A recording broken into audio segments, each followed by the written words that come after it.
Hello नमस्कार। मैं कृष्णा कुमार आप सभी का कृष्णा इस के इस कार्यक्रम में स्वागत करता हूं। और आज का ये जो एपिसोड है ये खजुराहो के मंदिरों पर केंद्रित है। जैसा कि आप सभी जानते होंगे कि खजुराहो का जो मंदिर है वो नागर शैली का एक विशिष्ट प्रकार के मंदिर का उदाहरण प्रस्तुत करता है। खजुराहो मध्य प्रदेश के छतरपुर से लगभग 34 किलोमीटर दूर एक टेम्पल सिटी है। और खजुराहो में जो टेम्पल का निर्माण है ये चंदेल वंश के राजाओं ने लगभग 950 से लेके 1050 एडी के करीब ईस्वी के करीब किया था।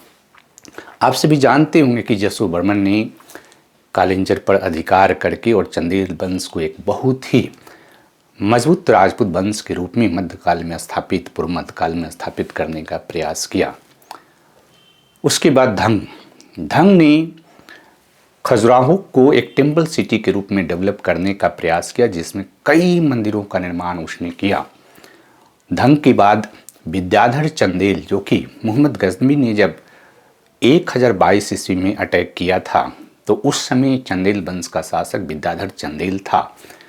तो चंदेल वंश के शासकों का भारतीय इतिहास में बहुत ही महत्वपूर्ण योगदान रहा है। लेकिन उनका सबसे महत्वपूर्ण योगदान है खजुराहो को एक टेम्पल सिटी के रूप में डेवलप करना।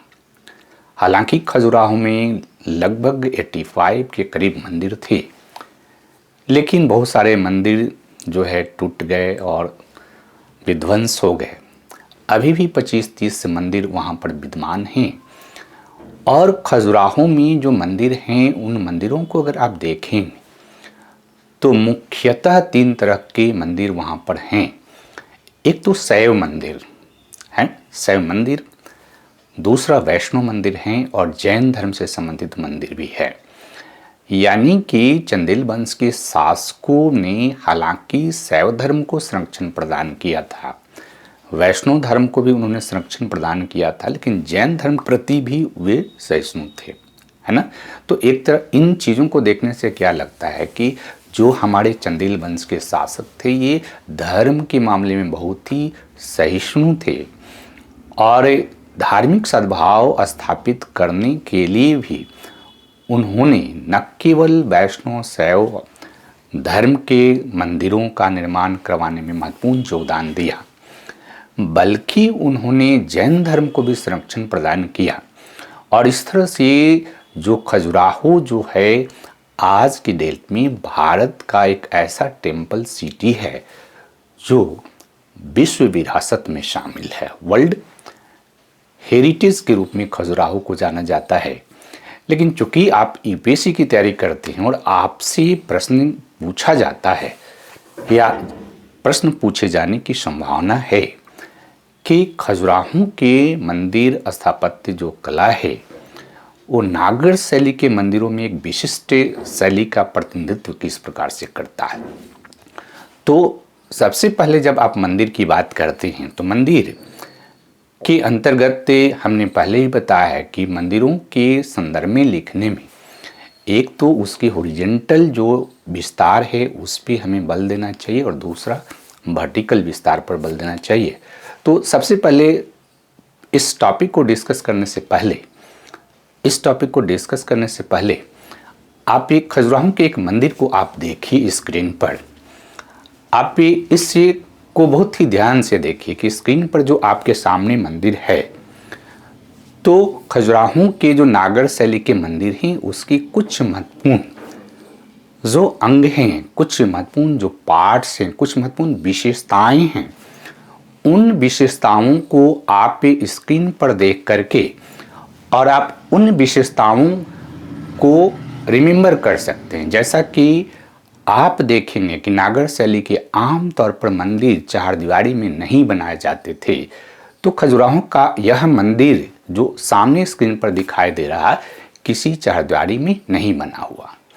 इसके बाद दूसरा इंपॉर्टेंट चीज़ आप खजुराहो में देखेंगे, इस टेम्पल को आप देखते जाइए कि यह ऊंचा चबूतरा पर बना हुआ है जिसको हम अधिष्ठान कहते हैं। और फिर इन मंदिरों का जो प्रवेश द्वार है ये पूरब की ओर है। जब आप प्रवेश द्वार से मंदिर में प्रवेश करते हैं तो उसके लिए सीढ़ियाँ बनी हुई है, और सीढ़ियाँ जब बनी हुई है तो मंदिर में जब प्रवेश करेंगे तो मंदिर के जो प्रमुख अंग होते हैं, क्षैतिज विस्तार के रूप में जो अंग हैं, उसमें अर्धमंडप है, मंडप है, महामंडप है, अंतराल है, गर्भगृह है। गर्भगृह के चारों तरफ प्रदक्षिणा पथ, घूमने के लिए प्रदक्षिणा पथ आपको दिखाई देगी। और फिर इसके अंतर्गत शिखर, यानी शिखर का निर्माण जो है अर्धमंडप पर भी है, मंडप पर भी है, महामंडप पर भी है, और शिखर का निर्माण गर्भगृह पर भी है। लेकिन एक चीज ध्यान दीजिएगा कि जो शिखर है उसमें अर्धमंडप का शिखर छोटा, उससे बड़ा जो है मंडप का, उससे बड़ा महामंडप का, और उससे बड़ा शिखर जो है आपके गर्भगृह के ऊपर है। गर्भगृह के चतुर्दिक ढका हुआ प्रदक्षिणा पथ इस मंदिर में दिखाया गया। हालांकि सारे मंदिरों में ढके हुए प्रदक्षिणा पथ नहीं दिखाई देते हैं।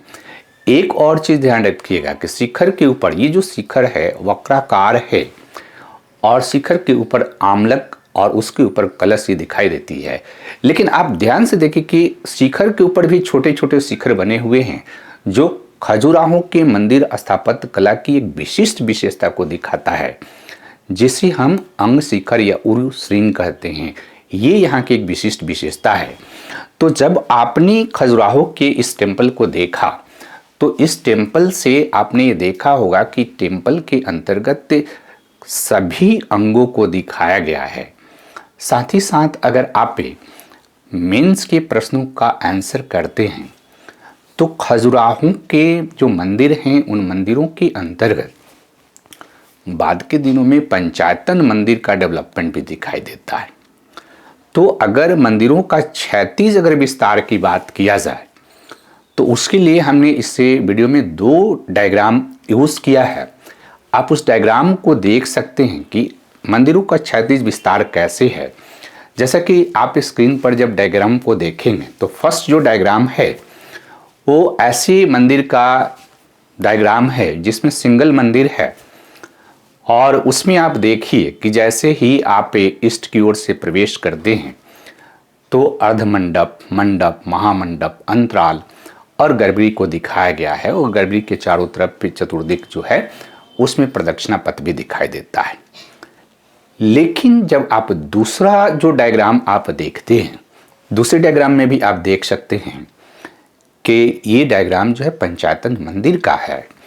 और पंचायतन मंदिर में क्या खासियत क्या होती है कि पंचायतन मंदिर में पंच मंदिर का रूप होता है, जिसमें मुख्य जो गर्भगृह है उसके चारों तरफ भी उसके सहायक देवताओं के लिए मंदिर बने हुए हैं। लेकिन जो मंदिर की बाकी विशेषताएं यहाँ भी दिखाई देगी जब आप उसके वर्टिकल जो विस्तार को देखेंगे। और इसलिए एक और स्लाइड इसमें आपके लिए है जिसमें पंचायतन मंदिर जो चतुर्भुज मंदिर खजुराहो का है, जिसको लक्ष्मण मंदिर भी कहते हैं, उसको दिखाया गया है। तो एक तरह से आपने जो इन स्लाइड को देखा, तो स्लाइड को देखने के बाद अगर खजुराहो के मंदिरों की विशेषताओं की बात करें, क्योंकि आपको लिखना है, ध्यान ये रखना है कि अगर आप आईएएस की तैयारी करते हैं तो फिर आपको आंसर लिखनी होती है। आंसर लिखने में क्या इम्पॉर्टेंट चीज़ आपको ध्यान देना है कि अगर जो डायग्रामेटिक प्रेजेंटेशन है अगर आप प्रेजेंट कर सके तब तो बहुत बेहतर है। खासकर मंदिर स्थापत्य कला अगर आप पढ़ते हैं और उसमें इस तरह का प्रेजेंटेशन करने की आपकी क्षमता है तो बहुत बेहतर मार्क्स मिलेंगे। अदरवाइज जो लोग डायग्रामेटिक प्रेजेंटेशन नहीं कर सकते हैं तो आप उनकी प्रमुख विशेषताओं को लिखेंगे, राइट। प्रमुख जो विशेषताएं हैं खजुराहो के मंदिरों की, जो प्रमुख विशेषताएं हैं उसमें पहला इंपॉर्टेंट आप पे लिखेंगे कि इन मंदिरों का निर्माण चारदीवारी के भीतर नहीं किया गया है।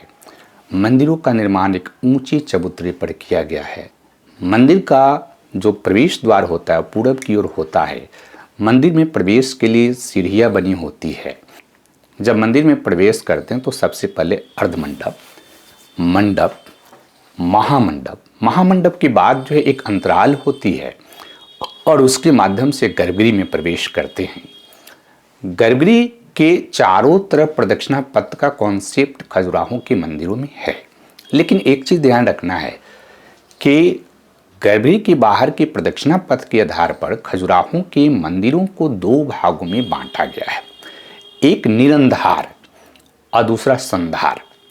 निरंधार जो मंदिर हैं, जो कि खजुराहो में जो निर्मित मंदिर हैं, उनके प्रारंभिक समय के मंदिरों का प्रतिनिधित्व करते हैं, जिसमें ढका हुआ प्रदक्षिणा पथ नहीं बनाया गया है, बल्कि जो ऊंचे चबूतरे पर मंदिर को बनाया गया है, तो चबूतरी का प्रयोग ही हम प्रदक्षिणा पथ के रूप में करते थे। तो उन मंदिरों को निरंधार मंदिर कहते हैं। बाद के दिनों में खजुराहो में ढके हुए प्रदक्षिणा पथ का निर्माण किया गया, और ढके हुए प्रदक्षिणा पथ का जो निर्माण किया गया, तो उस प्रकार के जो खजुराहो के मंदिर हैं उनको संधार मंदिर कहते हैं। कला के दृष्टिकोण से ये बहुत इंपॉर्टेंट पॉइंट है जिसको आपको लिखना चाहिए। गर्भगृह जो है उसमें मुख्य देवता की मूर्तियां स्थापित की जाती है। गर्भगृह का जो शिखर होगा, जो कि वक्राकार होगा, जिसको रेखा शिखर भी कहते हैं या आड़ शिखर भी कहते हैं, वो ऊंचा होगा, सबसे ऊंचा होगा। लेकिन एक और विशेषता है कि खजुराहो के मंदिर काफ़ी ऊंचे नहीं हैं, जैसे कि उड़ीसा के मंदिरों में हमने देखा कि 160 फीट का शिखर जो है लिंगराज मंदिर पर था, लेकिन ये मंदिर की होल ऊंचाई 100 फीट से अधिक नहीं है, तो ये मंदिर ज़्यादा ऊंचे नहीं बने हुए हैं। लेकिन इन मंदिरों में बड़ा ही तारतम्य है, और इसके साथ साथ अगर खजुराहो के मंदिरों को देखें तो उसकी एक विशिष्ट विशेषता क्या है कि शिखर जो मुख्य शिखर है, या शिखर जो आपके महामंडप पर है, या शिखर जो है मंडप पर है, या शिखर अर्ध मंडप पर है, जो शिखर है उस शिखर के अतिरिक्त मंदिरों में छोटे छोटे शिखर बने हुए हैं, जिनको उरु सिंह या अंग शिखर के नाम से जाने जाते हैं, जो कि इनके सौंदर्य को प्रकाष्ठा पर पहुंचाता है। इसके अलावा आप देखिएगा कि खजुराहो के मंदिर में नक्काशी किया गया है मूर्तियों के माध्यम से, और मूर्तियों के माध्यम से जो नक्काशी किया गया है उसमें एक तो कि गर्भगृह में जो देवता स्थापित हैं, या गर्भगृह के बाद अदर जो उसमें श्राइन बने हुए हैं उसमें देवी देवता स्थापित हैं।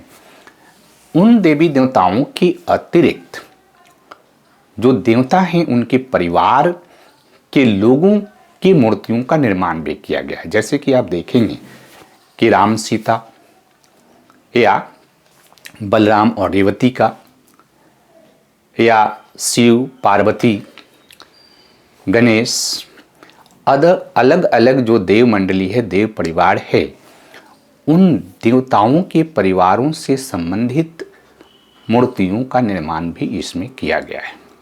और अलंकरण के रूप में ध्यान ये रखना है कि इन मंदिरों की खासियत क्या है कि मंदिर के जो दीवार हैं, ताखे हैं, उसमें अलग अलग मूर्तियों का निर्माण किया गया। उसमें धार्मिक मूर्तियां भी हैं और लौकिक मूर्तियां भी हैं। धार्मिक मूर्तियों के साथ साथ अप्सराओं की मूर्तियां भी हैं, स्त्रियों की मूर्तियां भी बड़े पैमाने पर बनाई गई हैं, और काम विषय से संबंधित मूर्तियां भी बनाई गई है। तो अगर आप मंदिर के दीवालों को अगर आप देखेंगे तो मंदिर के जो दीवाल हैं उसमें बड़े पैमाने पर छोटे छोटे और बड़े बड़े मूर्तियां भी बनाई गई है। और सबसे विशेष तौर पर खजुराहो की जो ये मूर्ति है, मंदिरों से संबद्ध जो मूर्तियां हैं, ये काम कला के एक्सप्रेशन को भी दिखाती है। जैसा कि कंदरिया महादेव जो मंदिर है खजुराहो का, उसमें ऐसा माना जाता है कि लगभग 650 से अधिक मूर्तियां जो है मंदिर की नक्काशी में बनाई गई है। तो इस तरह से आप अगर खजुराहो के पूरे मंदिर स्थापत्य कला को देखें तो एक विशिष्ट शैली हमें प्रोवाइड करता है। एक चीज़ जो यहाँ पर बार बार लोगों का ध्यान आकृष्ट करता है कि जो सेक्सुअल रिप्रेजेंटेशन है खजुराहो के मंदिरों में, वो क्यों है। तो इसके लिए 2-3 चीज़ें आपको ध्यान में रखना है कि एक तो कि ये सामंती काल है और सामंती काल में भोग विलास सामंती काल का एक खास विशेषता है। और भोग विलास के लिए भारत में सेक्सुअल एक्सप्रेशन को ही सबसे महत्वपूर्ण स्थान दिया जाता था। एक दूसरा कि इस समय तांत्रिक संप्रदाय का भी प्रभाव है, क्योंकि 64 जोगिनी का मंदिर भी जो है, जो जोगिनी संप्रदाय है, उस जोगिनी संप्रदाय का प्रभाव उस क्षेत्रों में दिखाई देता, अदर जगह भी भारत में दिखाई देगा। और तांत्रिक जो संप्रदाय है उसके अंतर्गत जो मुद्रा है, राइट, काम जो है, सेक्स जो है, उसके माध्यम से मोक्ष की अवधारणा डेवलप किया गया था। उसके प्रभाव स्वरूप भी इन मंदिरों में काम का प्रदर्शन है। एक और महत्वपूर्ण विषय वस्तु ये है कि भारतीय इतिहास में जब आप देखें तो भारतीय इतिहास में सेक्स कोई हिडन विषय वस्तु कभी नहीं रही है। प्राचीन भारत में आपको सेक्स पर किताबें लिखी गई है तो उसके प्रभाव को ये रेखांकित करती है। लेकिन अल्टीमेटली अगर आप देखें तो ये मंदिर सौंदर्य कला के दृष्टिकोण से बहुत ही विशिष्ट प्रतिनिधित्व करती हैं।